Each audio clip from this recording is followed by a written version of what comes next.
Okay, so hello and welcome everyone to this session of the Chinese Business History webinar here at the Hong Kong Institute for the Humanities and Social Sciences. My name is Ghassan Morzin. I'm an assistant professor here at the Institute, and I'm joined here today also by my colleague, Dr. John Wong. So for this first installment of the webinar for this semester, we are very honored and glad to welcome to the webinar Professor Parks Coble. Professor Coble is the James L. Sellers Professor of History at the University of Nebraska-Lincoln. As I think most of you will know, he has published very widely on generally 20th century China, the political history of Republican China, on Chinese business history, and on Sino-Japanese relations in general. And so we are very happy that he has taken the time today to speak to us about his newest book called The Collapse of Nationalist China, How Chiang Kai-shek Lost China's Civil War. Before I hand over things to Professor Coble, I should say that the format is as usual. So we'll have roughly half an hour of presentation, followed by 30 minutes or so of Q&A. Please submit any questions you might have through the Q&A button, and I will then read them out during the Q&A period. But Professor Coble, if you are ready, then please feel free to get started. Well, thank you so much for having me. I'm delighted for a chance to discuss my new book, which was just published by Cambridge University Press, and explain a little bit about how I came to write this book and what the main issues I was trying to deal with and some of the sources I used, and perhaps raise enough interest that you'll be ready to go out and read it. And I look forward to any feedback either right away or later through email. Let me start out with some statistics. This is commodity prices in nationalist China. And the base is January to June 1937, where a mythical item would cost 1 kwai. And the nationalist, of course, armies were defeated and retreated westward to Sichuan province. And there they lost most of the revenue sources from the East Coast and started running fairly large deficits. And they began covering them by printing currency. And the result was inflation, so that when Pearl Harbor happened, that mythical item of 1 kwai would now be about 20 kwai. And then they were more isolated after Pearl Harbor, and things got exponentially worse. When the war ended in August 1945, you see there, that item cost 2,647. So reset after the war, we're back on the East Coast, Shanghai, and at first, the prices were lower, but you notice that by less than a year later, they've actually surpassed that and began increasing rather rapidly. On the last day of Fabi, August 21, before they adopted the ill-fated gold yuan, that item that cost you 1 kwai in 1937, 11 years later, would cost you about 5 million kwai. So that's hyperinflation.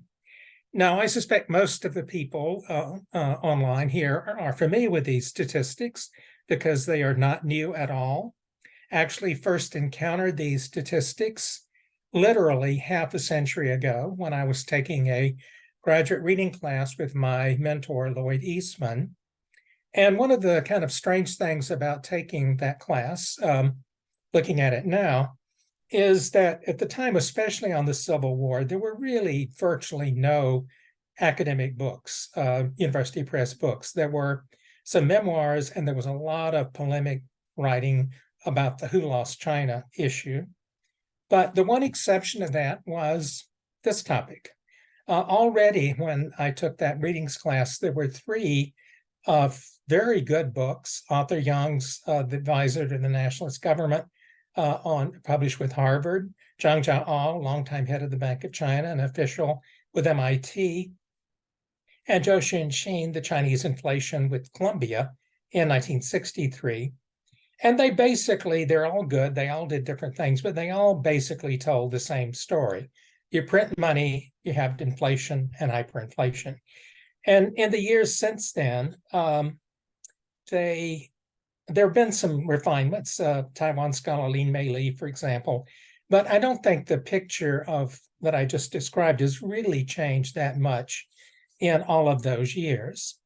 Now, my graduate mentor, Lloyd Eastman, the years I was in graduate school, was working on a couple of his classic studies of the Kuomintang government, including the Nanjing Decade. And then in 1984, he published Seeds of Destruction, Nationalist China in War and Revolution, 1937 to 49.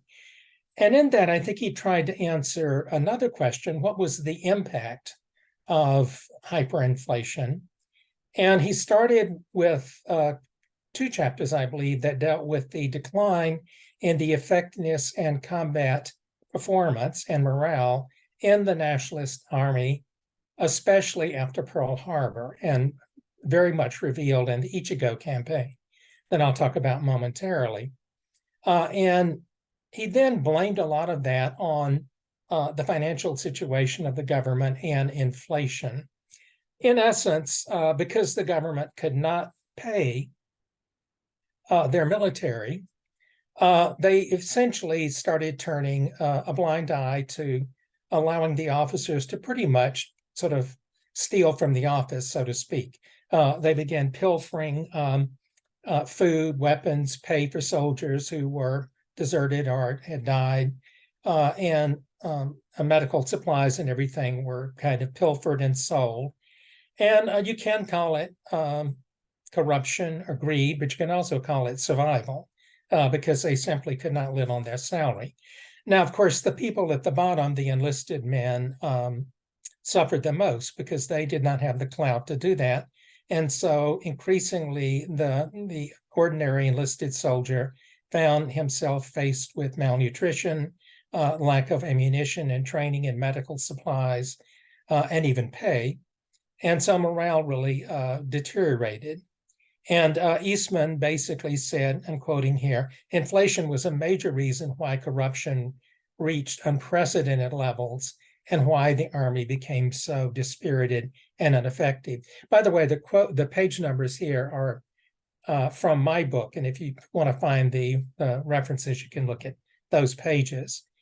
In addition to that, the corruption or the inflation also really impacted the ordinary peasant farmers of China, because the government did not really have much interest in trying to tax the peasants or farmers in their increasingly worthless currency. So they started to directly requisition grain with often dire consequences for the farmers. So we have Eastman's refinement of understanding the meaning of this. But when I was in graduate school, I still thought there were a couple of very interesting unanswered questions. And the first one was, China won the war against Japan. They were on the victorious side. Why did this not really change the trajectory of inflation? If you remember those statistics, within a year after the war was over, the level of prices had actually gotten higher than when Japan surrendered. Now, the argument during the war was the Chinese government lost urban areas where most of their revenue had been. But with victory, ports could reopen, tariff revenue should have revived. There was damage, but most textile mills were back in at least partial operation.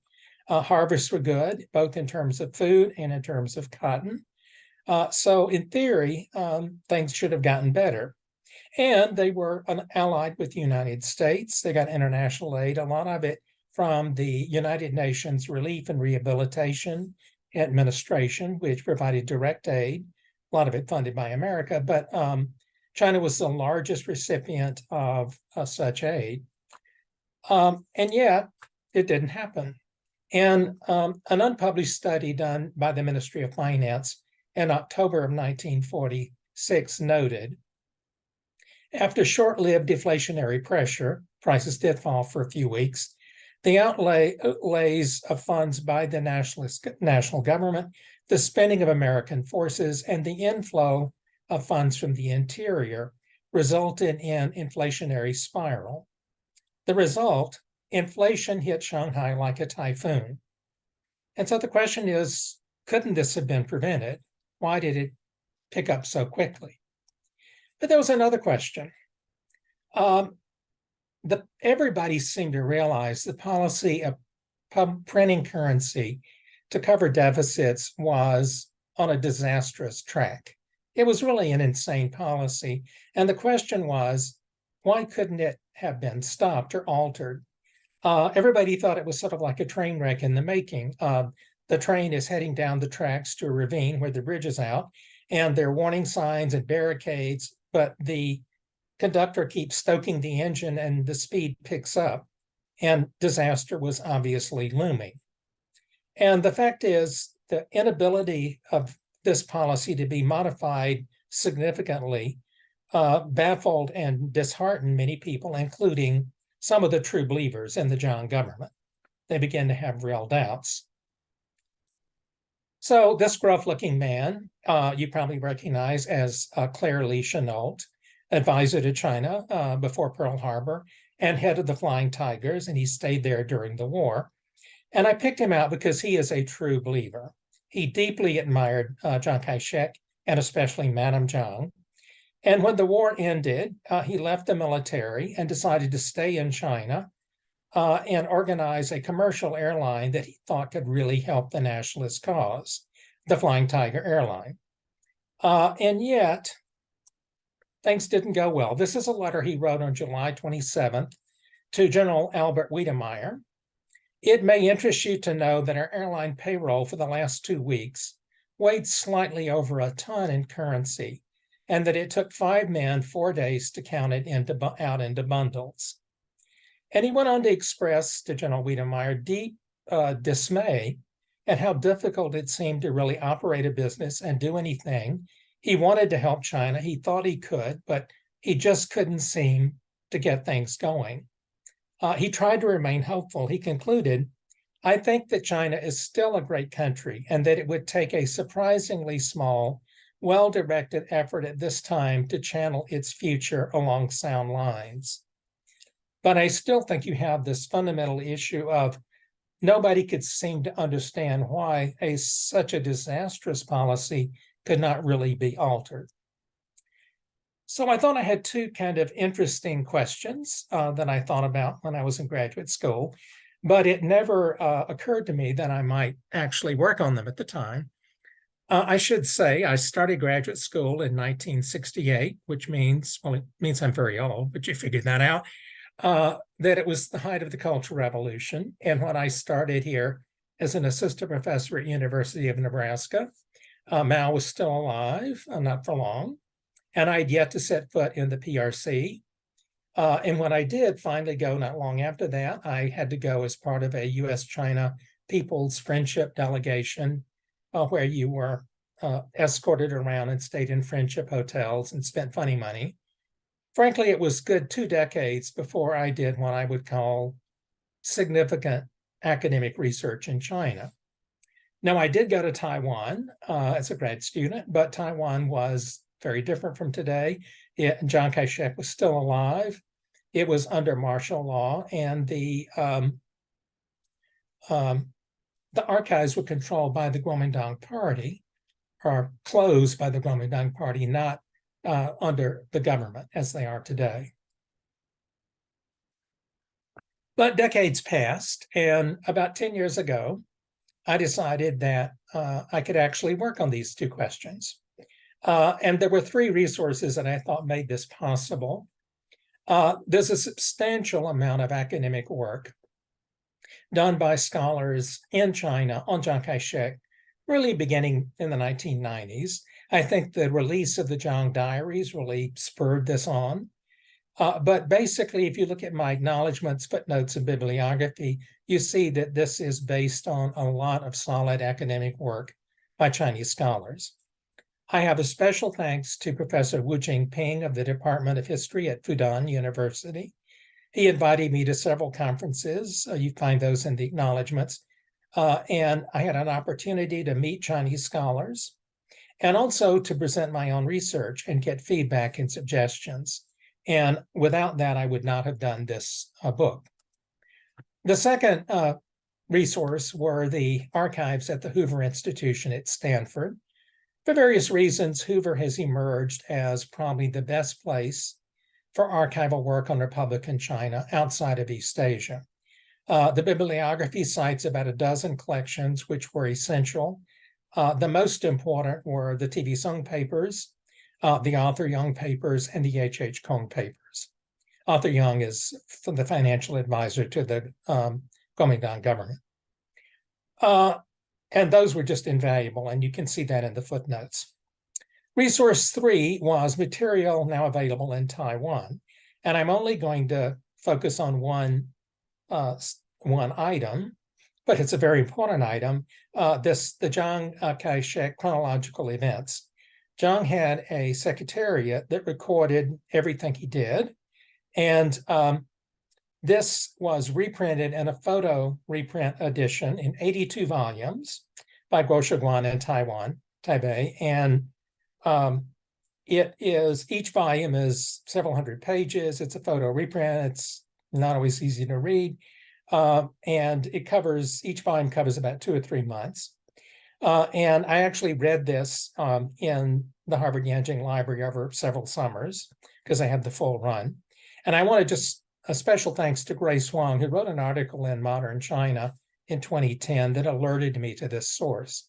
And what it is basically is everything Chiang Kai-shek did every day from the time he woke up to when he went to bed. And Chiang is very elusive. And I think even with the diaries, it's really hard to figure out what he was thinking and, the inner Chiang. But this tells you what he was doing, or also what he wasn't doing, which is consulting financial officials. It would start out in the morning. He would get up, he'd have Bible study or read the Confucian classics, self-study, who he met with. It would have telegrams he sent, reports he issued, reports he read, summaries of meetings he had with different people who he had lunch and dinner with. And then it would often conclude with something like went strolling with Madame Zhang, or a tutoring session with Zhang Jingguo on the Confucian or Chinese culture. So these 3 sources were really invaluable. And I felt that I could now finally deal with these 2 questions. So the first, why didn't victory over Japan make a difference? And I decided to start with the Ichigo campaign. And the Ichigo campaign was 1944-45. It was actually the largest campaign by the Imperial Japanese Army in its entire history in terms of numbers. And I think I'll just read Hans van de Ven description from his last book. Ichigo's forces slashed through nationalist armies as if they did not exist, clearing them from the provinces of Hunan, and Guangxi. By October 1944, Sichuan was the only large Chinese province still in nationalist hands. A Chinese collapse appeared a distinct possibility. So that's important because, first of all, it had a big impact on the economic situation.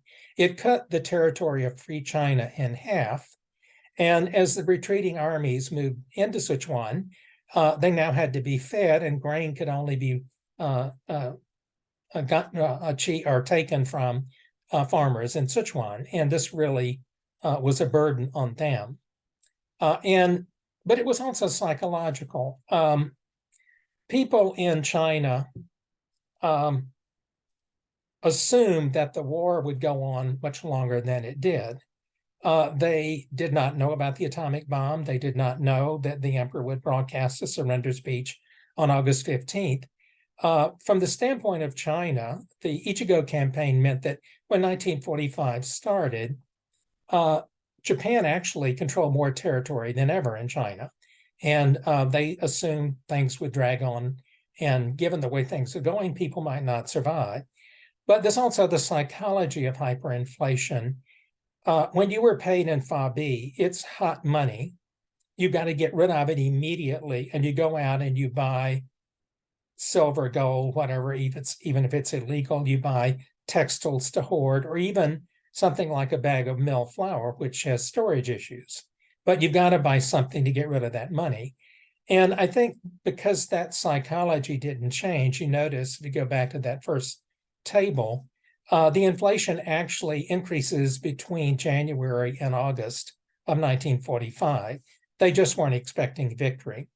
Now, Arthur Young, the financial advisor, wrote up a series of, or he wrote a report in July 45 explaining how he thought they could get out of this predicament.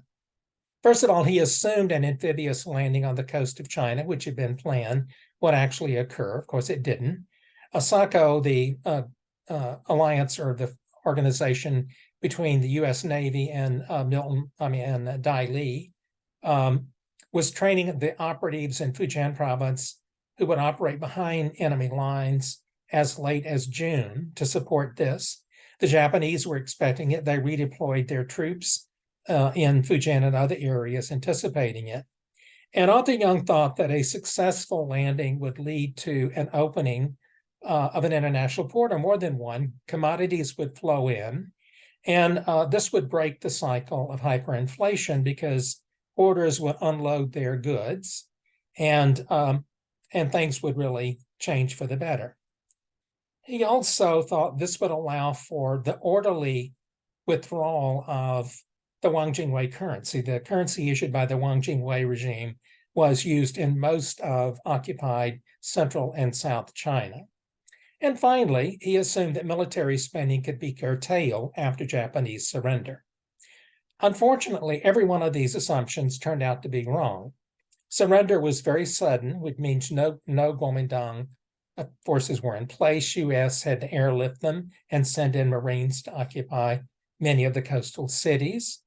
The exchange for the Wangjing notes was a disaster. The government gave a bad exchange rate so that they were virtually worthless.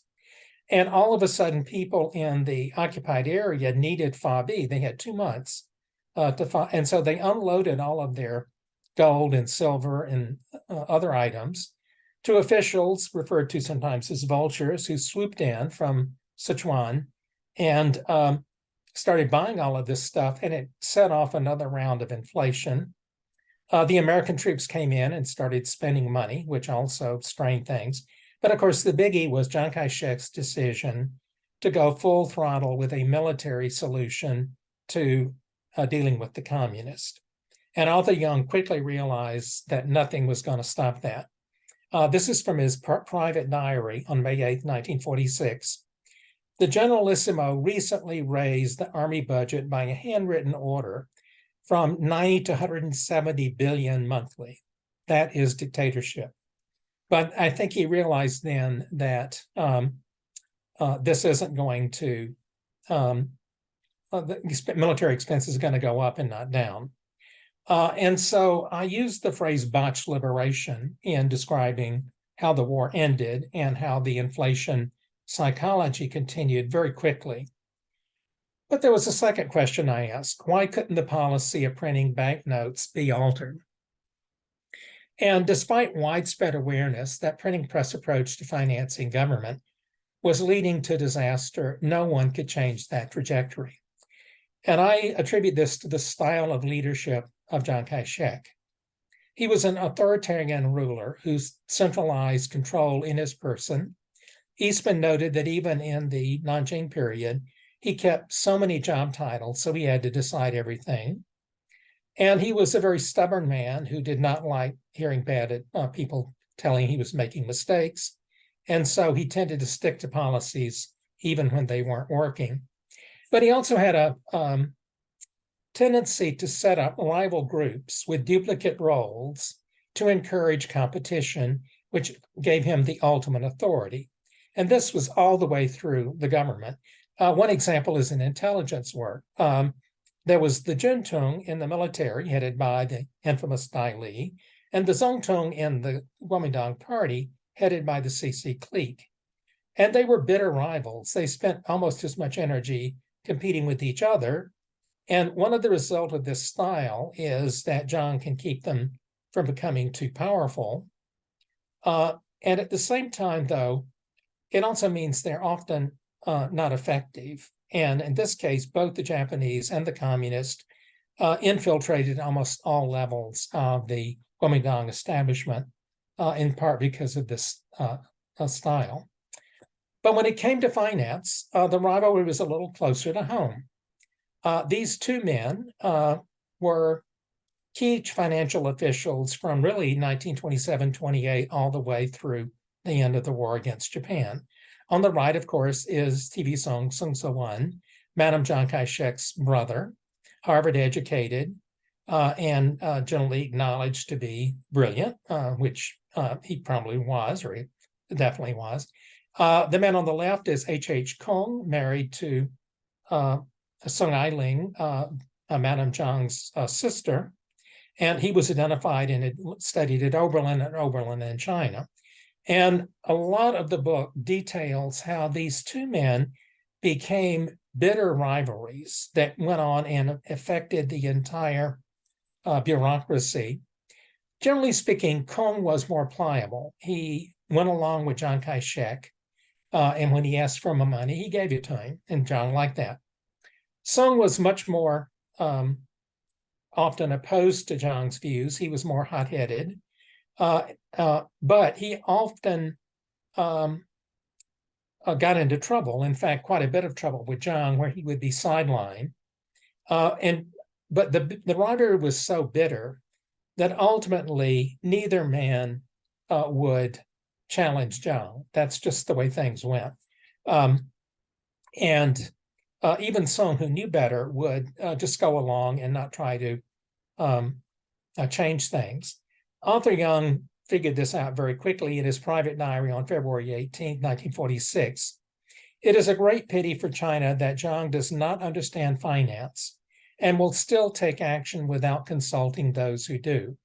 He feels that those who predicted financial collapse before are wrong and that it will not happen. He got the country through 8 years of war, and now he wants his own way with spending and finance. And he had set it up where he would get his own way.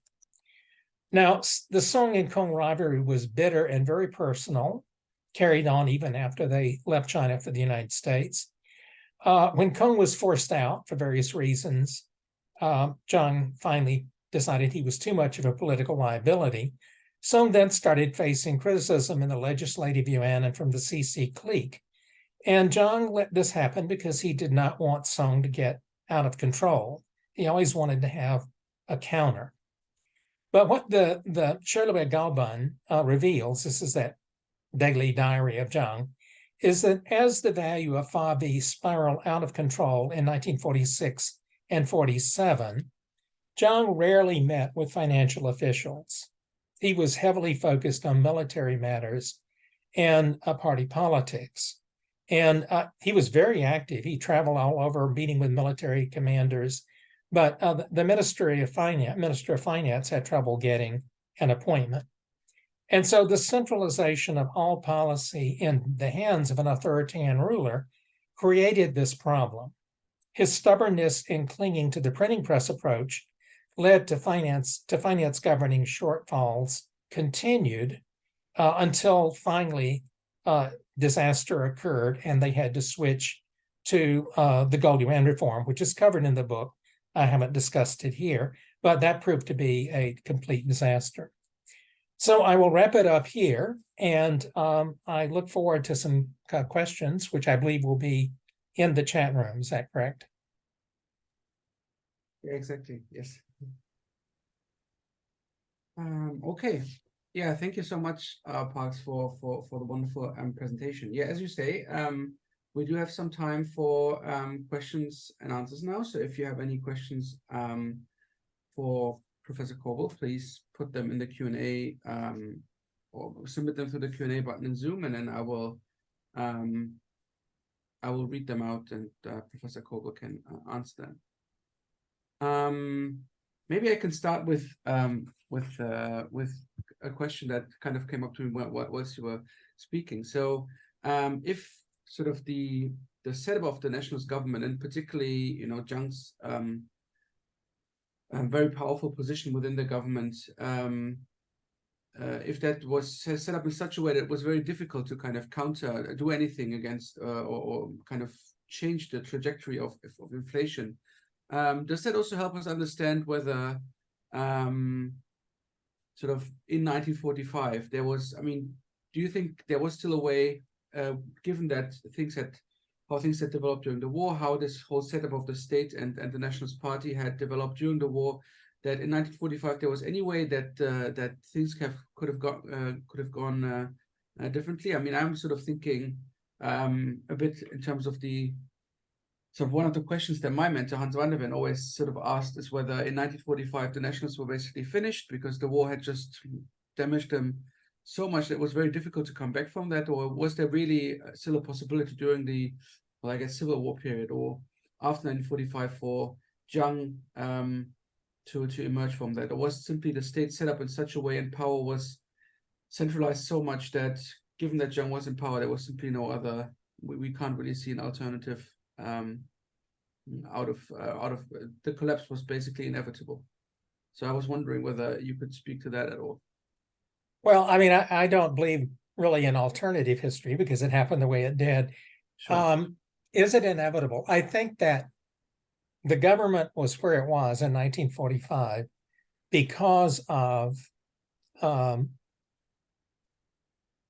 Chiang Kai-shek got to that point. And that's, but if there's an alternate universe, here I am doing it, where, for example, the atomic bomb hadn't worked or the effectiveness of Allied bombing hadn't been as great in Japan and the war had dragged on another year or two, maybe, that schema that Arthur Young had in that memo in 45 devised a way that this could have happened. But the sudden end of the war and the really bad decision about sort of trashing the Wang Jingwei currency really led to this botched liberation, as I put it. And that partly was timing. Having the American troops come in and they were spending wildly in Shanghai and other places, I think, hyped some of the inflation up as well. It just was the way history unfolded. Notice, and I put this in the book, I don't actually say much about the communists. They're there, and I refer to them, and they certainly impacted inflation in part because even though there was a lot of cotton and things like that, we got close to the communist victory. More and more of that was not getting to the lower Yangtze Valley because of disruptions caused by communist victories in the north. But the reason I don't cover all of that is that, there's a huge literature available on the communists and their success. And I thought this was a time to really look at the other side. Eastman actually has the metaphor in his Seeds of Destruction. If there's a weak house and there's a typhoon and the house blows down, is it because of the typhoon or is it because the house was weak? And it's really both. The communists were a formidable foe, but the nationalists had key serious problems. All right, thank you. We have our first question from Professor Elizabeth Curl, and she says, "Thank you for the book and the great presentation. Has your research changed your assessment of Arthur Young and his role as financial advisor to Chiang Kai-shek and the government? It is amazing to realize how many of his assumptions were wrong or did not materialize." No, I don't know that it has. I mean, I think he had his ideas, but I think that a lot of people also had those same ideas. They thought it would end in a different way. I think he could only advise. He did advise the government, but that didn't mean they took his advice. He did. The main thing about the Arthur Young papers, which are at Hoover, is that he put all the reports in there. They have all kinds of information about government finance, which is really very, very helpful because they may not be otherwise available, right? And you didn't know where else they might be held. But the thing that was really helpful was his private diary, because that was not open immediately. He was very much still pro nationalist after he left China and the communist won, and he didn't want to reveal anything that he thought would aid the communists. So he kept a lot of that material quiet. And the book that he published is not nearly as forthright in its criticism of the inner workings of the government. And he didn't reveal that much about the rivalry between Kung and Song, even though he was right in the thick of it. Yeah, thank you. The next question comes from Gao Xirui. And the question is whether Jiang could have managed to balance between financial problems and military problems in 1946, 1947 by decentralization. Well, I mean, he could have in theory, but that was not the man. That's just not who he was. I mean, he was a product of a career that was built starting way back in the warlord era, and he fought his way through party politics, and he had a style and a way of leading that he had devised, and it got into where he was, but it didn't work very well in the circumstances of the Civil War. That's just the way, I think that's just the way it was. But I mean, if he had been more willing to change it, take advice and do something differently, it's possible. I don't know. I think part of the issue, if you look at Jiang, was going all the way back to the warlord era and the Northern Expedition. There was that mentality that political leader's power is based on his army, and that you want to have the maximum number of troops you can. And a lot of the foreign advisors, both German, Russian, and American, to Jiang, thought his military was really too large, that he would do better with a better organized, paid military. But because of the arrangement of nationalist forces, with different factional and regional components, he really felt he couldn't do that. It would diminish his authority.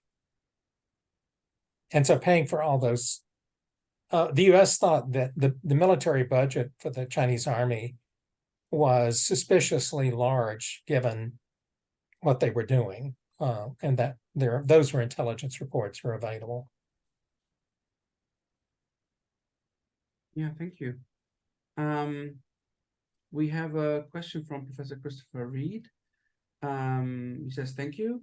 You drew on Arthur Young a few times in your talk, but I wonder to what extent Young himself might have been part of the problem. For example, White and Jacobi credit him, quote unquote, credit with him with the decision to switch the tax system to payment in kind in the early 1940s, which they believe led to, among other problems, the Henan famine, which then alienated its survivors from the government and other problems. Well, I mean, the reason for switching the tax in kind was, I mean, there was no other way. You couldn't tax. I mean, the taxing in currency just, it was not getting you any food for your military. But I don't know. I don't think that Arthur Young, although he gave advice, and he was particularly helpful when they were trying to deal with international circumstances because of his background. I'm not sure that he was the ultimate person to decide things. In fact, it was quite clear he didn't, because so much of what he suggested was ignored.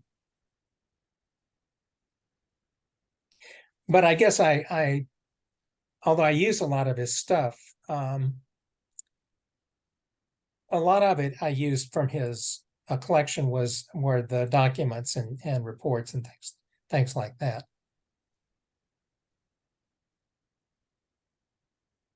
Yeah, thank you.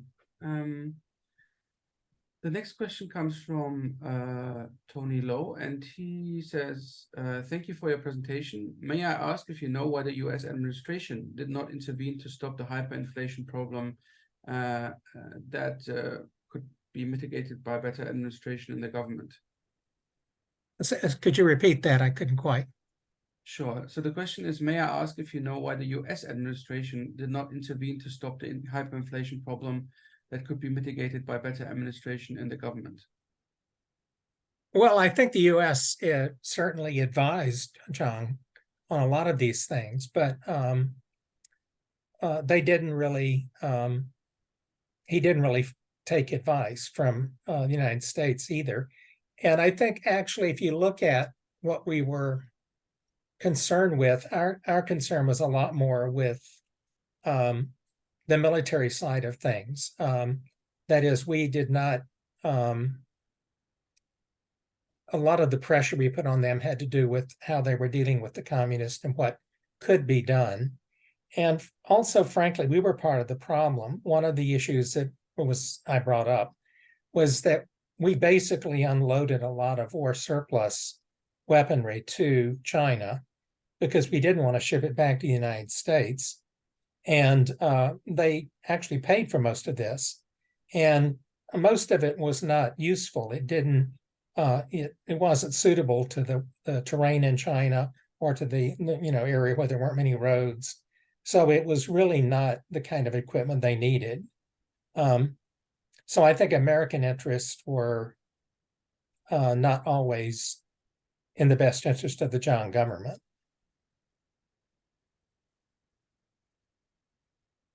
Yeah, thank you.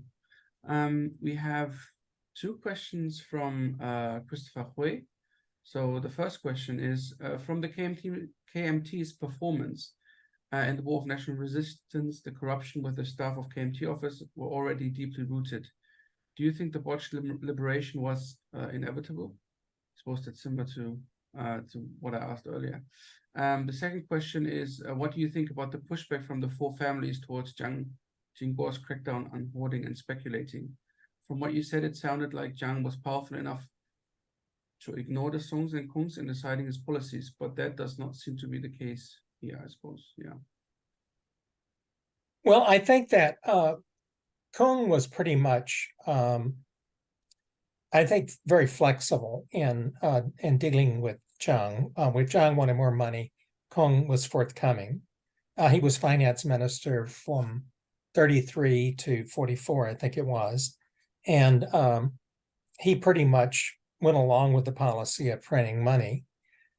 Sung was, I think, much more skeptical about that policy and also about the exchange rate with the US dollar was did not keep up with the reality of what was going on. They tried to keep it fixed at a certain rate, and then the black market would run away from them. And Sung resisted, but when he got kind of sidelined by Jiang, Jiang got mad at him and basically cut him off. Sung was very ambitious, and he really liked having the authority and things of that type.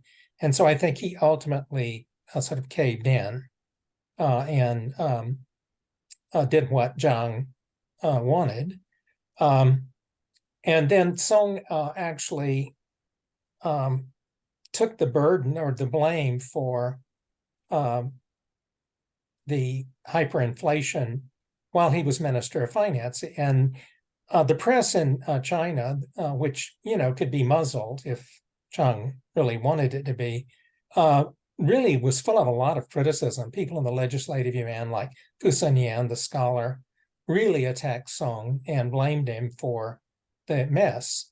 And so I think one of the reasons he was so bitter toward Jiang, Madame Jiang wanted him to visit Taiwan, and he went once briefly, was the legacy of that encounter.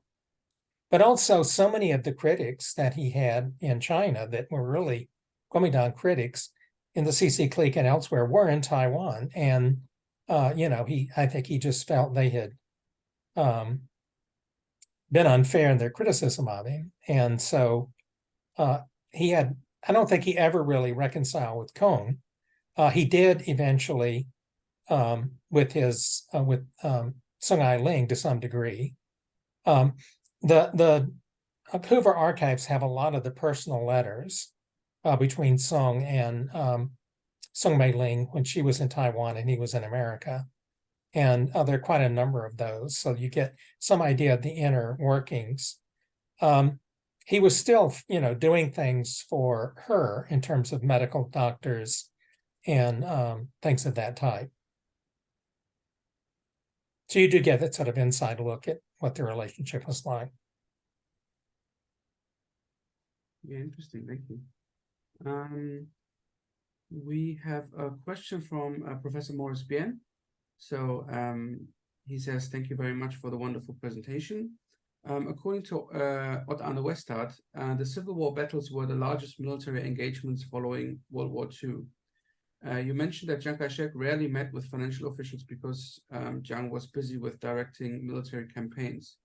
But in light of the scale of the military campaigns, would Chiang be able to successfully address the issue of hyperinflation even if he wanted to address the issue? Well, I think this goes down to the problem of not being willing to delegate. In other words, and there's no question these were major battles and he had his hands full. But if you set up a situation where you sort of paralyze a lot of areas of government because you have these rival groups, then it means that it's very hard for anything to get done without his being directly in. He has to get really right on top of it to have anything done. And so, financial officials a year before FAB was abandoned were already asking him to create a new currency, which didn't work out. But by the time they got around to doing that, it was pretty hopeless that it would make any difference at all. But I think that it's not just that he didn't have or have the time. He set up situations where things could not get done without his direct involvement. And when that wasn't forthcoming, things just drifted, and morphed into really severe hyperinflation.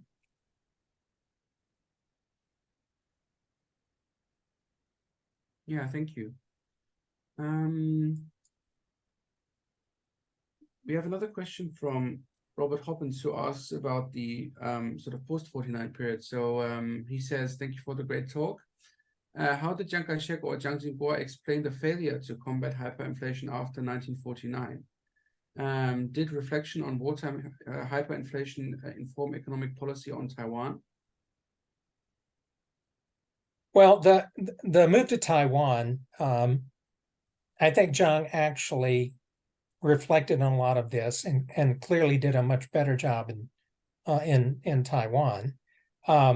That's a whole nother topic. The situation was very, very different. But I think he did process some of the things that happened and did manage to establish, of course, a tight currency in Taiwan. Inflation still lingered, which is why you don't have banknotes that are very large. That was a bitter legacy. And even in the PRC, you have kind of the same thing. I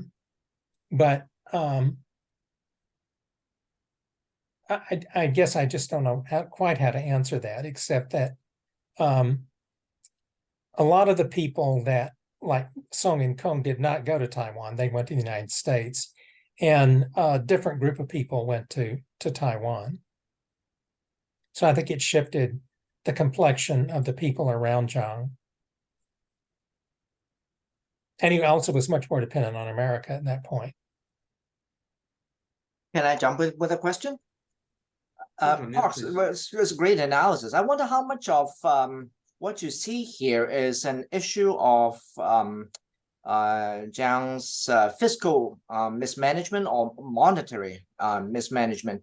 And on the fiscal side, it's largely just how much he spent, especially on the military. But then on the monetary side, it seems like he didn't quite care to shore up the public's confidence in the currency. And hence the hyperinflation. The two are obviously related, but would you emphasize one or the other a little bit more in your analysis?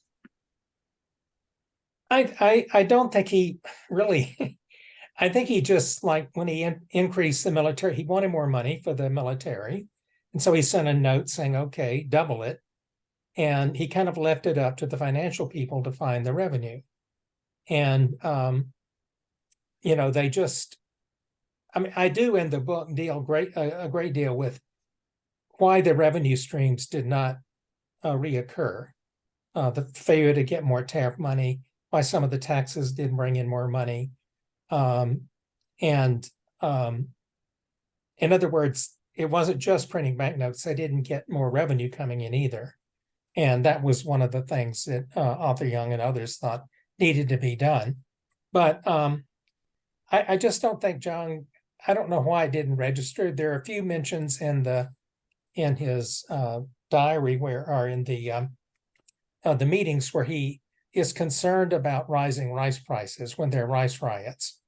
But he doesn't seem to grasp what somebody like Claire Chennault grasped, which was that, when you have a ton of currency to pay 2 weeks of salary, it's really not a good way to run a business. And I don't think he really ever quite captured that. I'm not sure why that happened, but that's just kind of, he was removed from that and didn't seem to grasp its significance.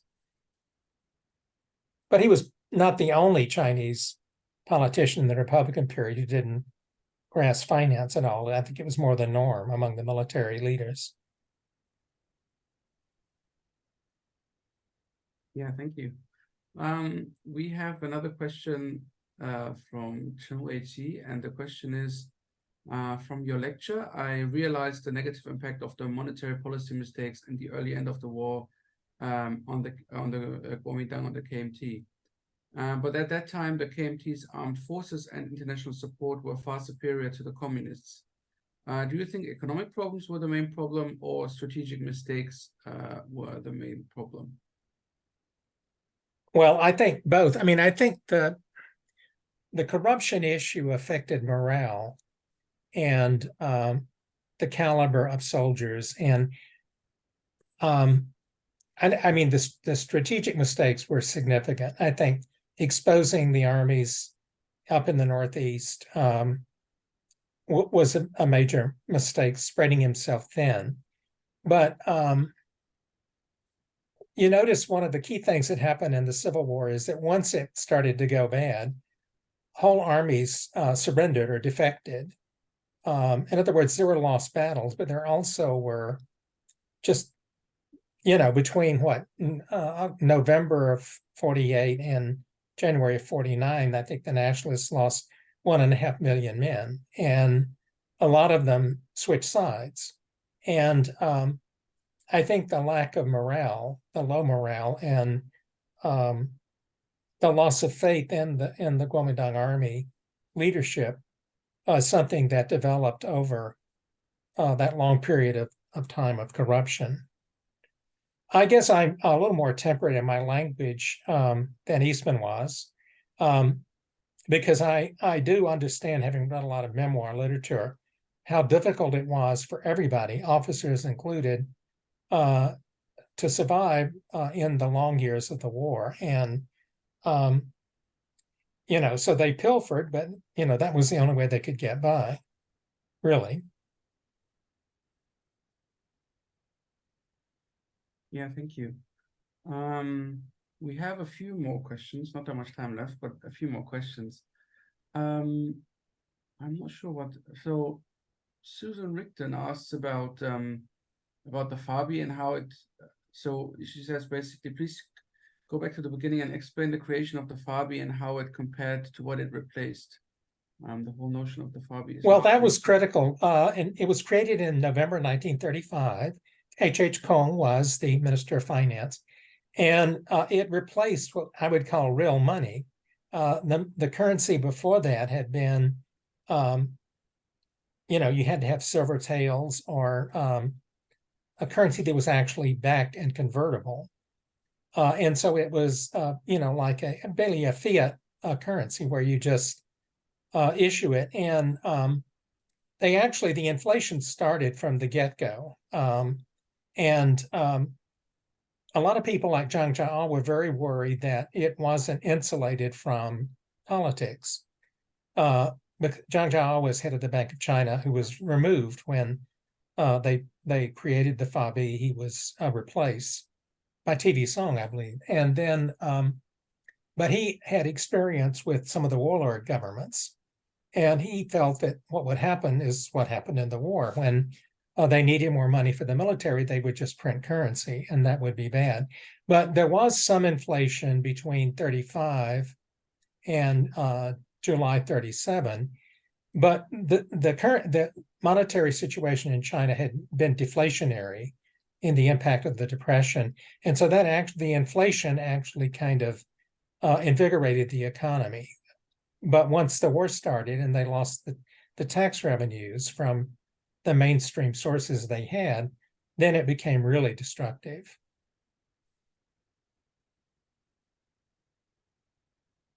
Yeah, thank you.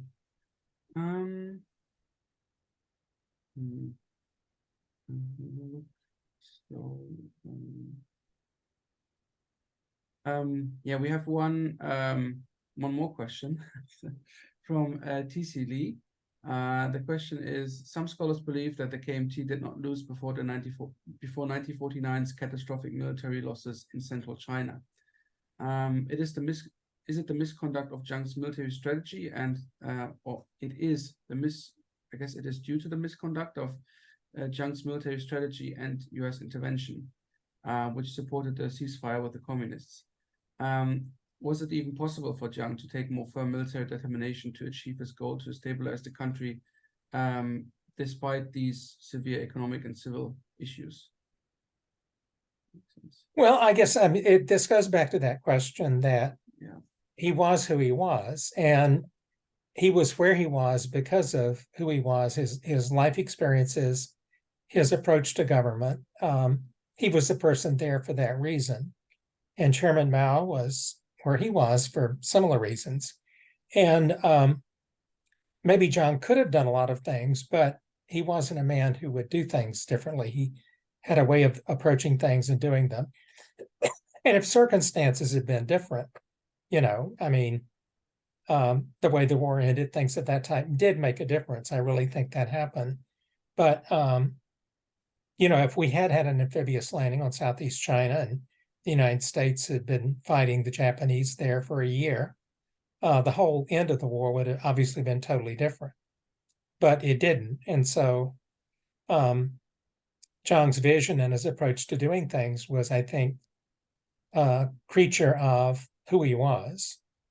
And he was where he was because of that. So I'm not ready to rewrite history.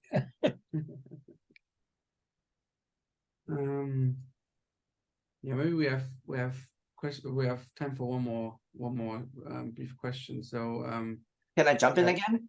Yeah, please. Pox, you're inspiring me to think a little bit differently about hyperinflation and the currency. I mean, we can think of it as Jiang and his regime's inability to manage the currency and during that period.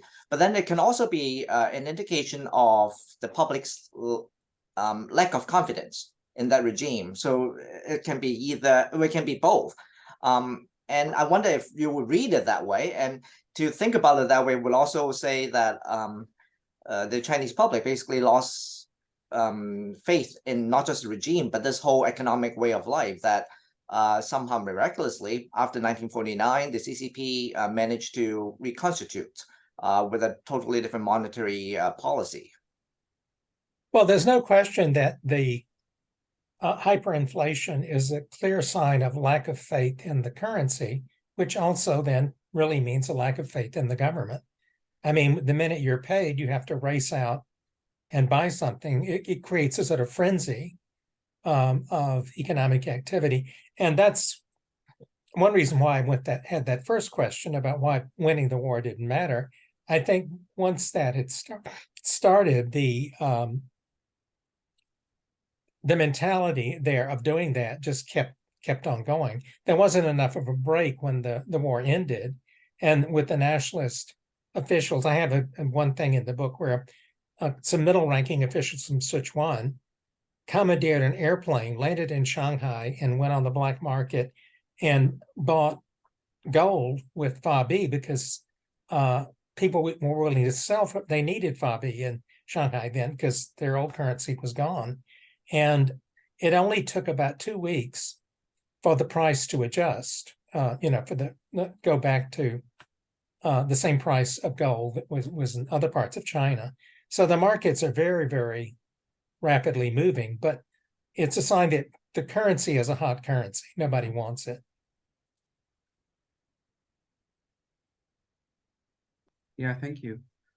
I know we're out of time, but maybe there's one more question from one of our students. So I wonder whether we can maybe close with that. And the question is, what other measures the communists adopted to exploit Jiang's incapability to reduce hyperinflation in the Civil War? Did the CCP enlarge the scale of their BMB to stabilize the economy in the CCP-controlled areas? Well, I have some of this in the book. I don't go into a lot of it. But one of the things that happened is that the cities in the lower Yangtze, especially Shanghai, got isolated because of the communist dominance in the countryside. And so cotton grown in North China could not reach textile mills. Before the war, most of the wheat used in the lower Yangtze area was from North China. And then that wheat could not get there. So they imported wheat, which, damaged their foreign exchange because there was no national economy or national market in China because the communists kind of blockaded most of the North. And as they won battle after battle, that became more and more pronounced. So. Yeah, thank you. As I said, we're already running out of time, I'm afraid. So I'm sorry for the questions that we didn't get to, but what remains for me to do is, Professor Coble, to thank you again for taking the time to give us this wonderful talk, introduce your book to us, and also answer very patiently all of our questions. I should tell people to feel free to email me if they have additional. Sure. questions. Yeah. So people, yeah, I'm sure they can find your email on your university website, of course, and we'll yeah, please feel free to email Professor Coble with any questions you have. I should say that the webinar is going to reconvene on the 6th of October when Christopher Marquis of the University of Cambridge is going to talk about Mao and markets, the communist roots of Chinese enterprise. So please have a look out for that. But once again, Professor Coble, thank you so much for taking the time to give us such a wonderful talk. And thank you to everyone for tuning in. Yeah, and thank you. Thank you very much. Thank you. Good night. Thank you. Good night. Thank you.